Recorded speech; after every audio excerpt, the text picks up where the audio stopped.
Hello viewers, ఎలా ఉన్నారు? నేనైతే బాగున్నానండి. మీరు కూడా బాగుండాలని మనస్ఫూర్తిగా కోరుకుంటున్నాను. ఈ వీడియోలో నాకు తెలిసిన కొన్ని టిప్స్ అయితే చెప్తానండి. కేవలం ఈ తప్పులు చేయడం వల్లే పేదవారు ఇంకా పేదరికంలోకి వెళ్ళిపోతున్నారు. ధనవంతులుగా అవ్వట్లేదు. మరి ఏంటి తప్పులు?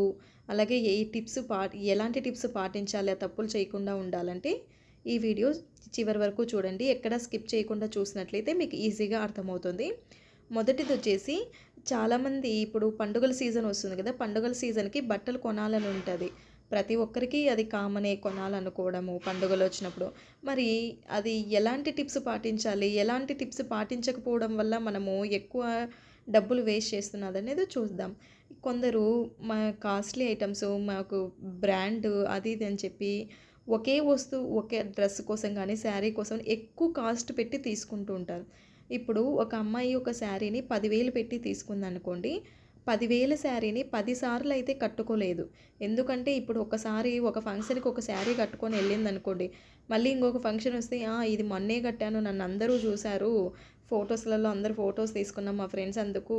రెండోసారి నేను ఇప్పుడే కట్టను అని చెప్పి మళ్ళీ అదొక 1 ఇయర్ వరకు బయటకి తీయని వారు ఉండారు. సో, అంత రేటు పెట్టి తీసుకోవడం కన్నా కొంచెం తక్కువ రేటు పెట్టి దాని బదులు ఆ 10,000 బదులు ఒక 3 శారీస్ తీసుకోండి. లేదా 4, 5 ఏదో తీసుకున్నట్లయితే గనక ఒకవేళ ఎక్కువ ఫంక్షను, ఇది గ్రాండ్ ఫంక్షను కంపల్సరీ ఆ రేటుది ఉండాలంటే తీసుకోండి. అలా కాకుండా ఉన్నట్లయితే ఆ అమౌంట్‌కి ఒక 3, 4 తీసుకున్నట్లయితే మనం 3, 4 టైమ్స్ కట్టుకోవచ్చు. ఒక్కొక్కసారి డిఫరెంట్ లుక్ ఇస్తుంది. కొత్తగా కట్టుకున్నట్లు ఉంటుంది. చాలామంది ధనికులు కూడా ఇలానే చేస్తారండి. వాళ్ళు ఒకేసారి ఎక్కువ పెట్టి తీసుకోరు. ఎక్కువ అమౌంట్‌ని ఎక్కువ అంటే మల్టిపుల్ దానికి స్ప్లిట్ చేస్తారు. అంటే ఒక 4, 5 శారీస్ కొనడానికి గానీ, డ్రెస్సులు కొనడానికి గానీ స్ప్లిట్ చేసి తీసుకున్నప్పుడు రోజు ఒక రకం ఏస్తారు. అప్పుడు వాళ్ళు అబ్బా! వాళ్ళు చూడు రోజు ఒక రకం ఏస్తున్నారు అనుకుంటారు. కానీ మనం చేసే తప్పేంది? రేట్ ఎక్కువలో తీసుకోవాలి అని చెప్పి ఒకే శారీకే ఎక్కువ రేట్ పెడితే దాన్ని ఒకసారే కట్టుకోగలుగుతాం అని నా ఒపీనియన్. ఈ చిన్న మార్పు చేసుకున్నట్లయితే గనుక మనము మనకు ఐటెమ్స్ వస్తాయి. ఒకసారి కొన్నామంటే 4, 5 ఇంకెక్కువ రోజులు ఎక్కువసారి కొనాల్సిన అవసరం కూడా ఉండదని ఉంటుంది. ఈ ఒక్క మార్పు చేసుకోండి మీరు గనుక ఇది తప్పు చేస్తున్నట్లయితే. ఇది జెంట్స్‌కి కూడా వర్తిస్తుందండి. జెంట్స్ కూడా సేము ప్యాంటు, షర్ట్ కూడా ఎక్కువ కాస్ట్‌లీ తీసుకోకుండా అలా అని చెప్పి నేను మంచి క్వాలిటీ తీసుకోవద్దని చెప్పట్లేదు. తీసుకోండి క్వాలిటీదే. బట్ కొంచెం క్వాలిటీ మరీ ఎక్కువ ఓవర్‌గా స్పెండ్ చేయొద్దని చెప్తున్నాను. రెండవదొచ్చేసి ఎంత అవసరమో అంతే ఖర్చు పెట్టాలని నా ఒపీనియన్ అండి. ఏంటంటే ఇప్పుడు రూ. 5 ఒక చోటకి మనము ఇవ్వాల్సిందనుకోండి. అంటే షాప్‌లో గానీ ఎక్కడ రూ. 5 కోసము మనము 500 మార్చడం అనేది ఎంతవరకు కరెక్టు? ఒకవేళ మార్చాము అనుకోండి రూ. 500 ఎట్లా అయిపోతుందో తిరిగి తెలీదు. ఎందుకంటే చిల్లరొచ్చిందంటే దానికొక 10, దీనికొక 10 అని చెప్పి చేతిలో తెలియకుండానే అయిపోతుంది. అలా కాకోకుండా మార్చుకోకుండా దాని ఎంత అవసరమో ఇప్పుడు రూ. 5 దానికోసం మనం మాక్సిమం ట్రై చేయాలి. 10 రూపీస్‌ని చేంజ్ ఇచ్చి అంటే రూ. 10 ఇచ్చి రూ. 5 తీసుకోవడానికే. అలా కాకోకుండా మనము చిన్న దానికోసం ఎక్కువ ఖర్చు పెట్టొద్దని అంటాను. ఎందుకంటే అది తెలియకోకుండానే అయిపోతుంది. అదే 500 లోటు ఉందనుకోండి మనం మార్చలేము. అలాగే మూడవదొచ్చేసి మాక్సిమం మనము క్యాష్ రూపంలోనే ఖర్చు పెట్టడానికి ట్రై చేయాలి. క్యాష్ రూపంలో ఖర్చు పెట్టినప్పుడు మనకి దాని విలువ అనేది తెలుస్తుంది. దాని విలువ తెలిసినప్పుడు మనము చాలా జాగ్రత్తగా వాడతాము. ఈ రోజుల్లో అన్నీ ఆన్‌లైన్ ట్రాన్సాక్షన్స్ ఎక్కువైపోయి మనము ఎంత ఖర్చు పెడుతున్నాము అనేది లెక్క లేకుండా పోయింది. మనిషికి దాని విలువ తెలియట్లేదు.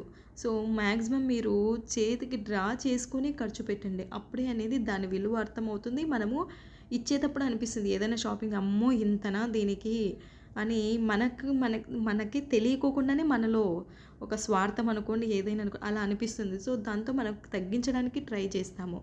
ఇందాక నేను ఎంత అవసరమో అంతే వాడండి అని చెప్పాను కదా! దానికి ఒక చిన్న స్టోరీ అంటే స్టోరీ కాదు నేను విన్నాను ఇది. ఒక ముసలాయన ఒక బ్యాంకుకెళ్తాడంట. ఆయనకి రూ. 1000 కావాలంట అవసరం వచ్చింది. అప్పుడు అతను రూ. 1000 ఇవ్వు అని చీటీ రాసి విత్‌డ్రా కోసం అడిగాడంట. అప్పుడు క్యాషియర్ ఏమని చెప్పారు, రూ. 1000 మినిమమ్ ఇప్పుడు ఇవ్వలేము సార్. మినిమమ్ మీరు 1,00,000, 2,00,000 తీసుకోవాలి అని చెప్పారంట. అంటే ఆయన అకౌంట్‌లో ఉంది. చెక్ చేసి ఆమె అంటుంది. అంటే నాకంత అవసరం లేదమ్మా. ఇప్పుడు నాకు రూ. 1000 అవసరము అని చెప్తే, లేదు ఇప్పుడు తీసుకోవాలని ఏదో చెప్పారంట. చెప్తే ఆయన సరే మీరిప్పుడు ఎంత ఇవ్వగలుగుతారు మ్యాక్సిమం చెప్పండి ఇవి అన్నారంట. అంటే మా దగ్గర ప్రెజెంట్ క్యాష్ 10,00,000 ఉంది.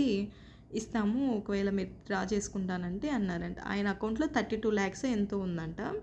సో, సరే ఇవ్వండి 10,00,000 అని 10,00,000 చేతికి తీసుకొని ఆ అమ్మాయి కౌంట్ చేసుకోమని చెప్పిందంటంట.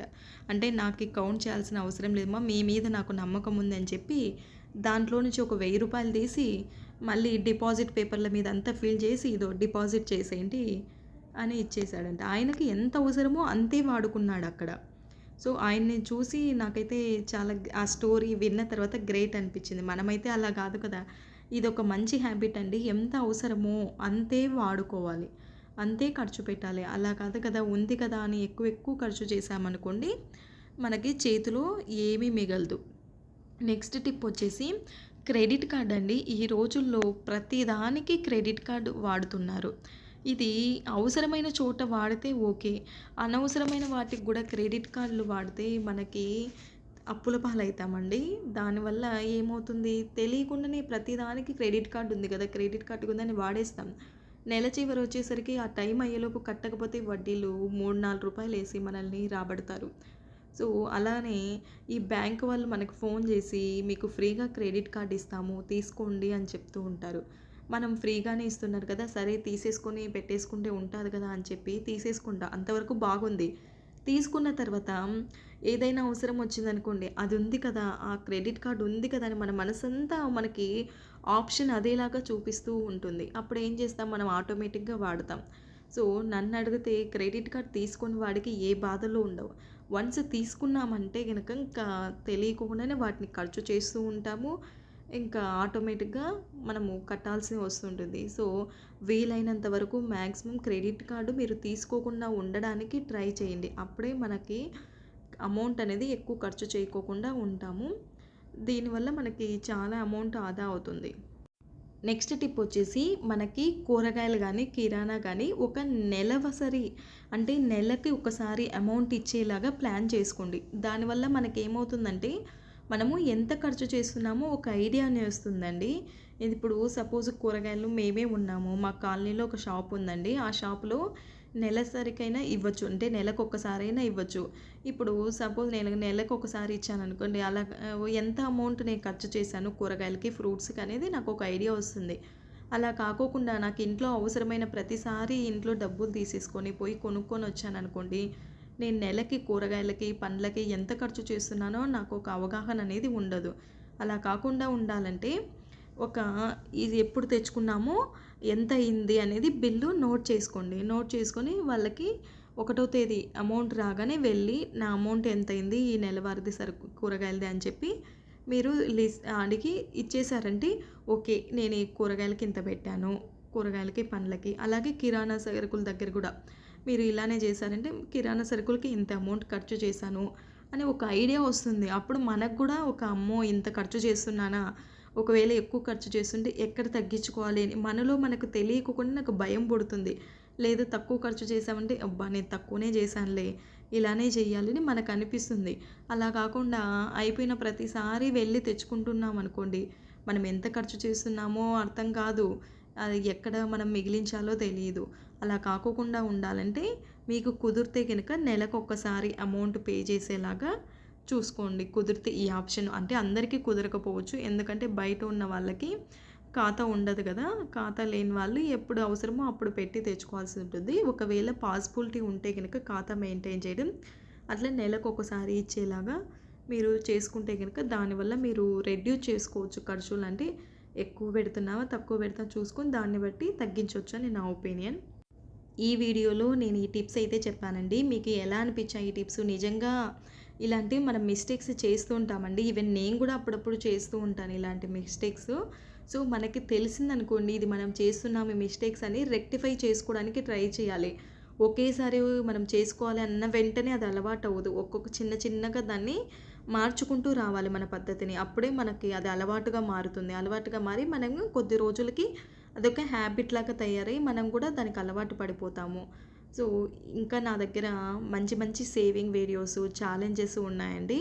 నేను కొంచెం బిజీ వల్ల లాస్ట్ 3, 4 డేస్ నుంచి వీడియోస్ పెట్టలేదు. సో నెక్స్ట్ రెగ్యులర్గా ఇవ్వడానికి ట్రై చేస్తాను. మన ఛానల్ని ఇప్పటివరకు ఎవరైనా ఉండకుండా ఉంటే, అలాగే కొత్తగా చూస్తున్నట్లయితే గనుక సబ్స్క్రైబ్ చేయండి. ఇంకా వీడియోస్ చూడని వారు ఉంటే ముందు సేవింగ్ ఛాలెంజ్ వీడియోస్ కానీ ఏవైనా ఒకసారి వెళ్ళి చూడండి. అలాగే మీ ఫ్రెండ్స్‌లో కానీ, రిలేటివ్స్‌లో కానీ, బంధువుల్లో కానీ ఎవరైనా అనవసరమైన ఖర్చులు పెడుతున్నారు, అసలు మాకెక్కడ మేము ఖర్చు చేస్తున్నామో తెలియట్లేదు అనేవారికి నా ఛానల్‌ని సజెస్ట్ చేయండి. ఏవైనా వీడియోస్ వాళ్ళకి హెల్ప్‌ఫుల్‌గా ఉండొచ్చు. దాంతో వాళ్ళు ఎంతో కొంత అమౌంట్‌ని సేవ్ చేయగలుగుతారు. సరేనండి. ఈ వీడియోలో అయితే నేను షేర్ చేయాలనుకున్న టిప్స్ మీతో షేర్ చేశాను. మరొక కొత్త టిప్స్‌తో మీ ముందుకొస్తానని అంటున్నాను. అంతవరకు బాయ్ అండి.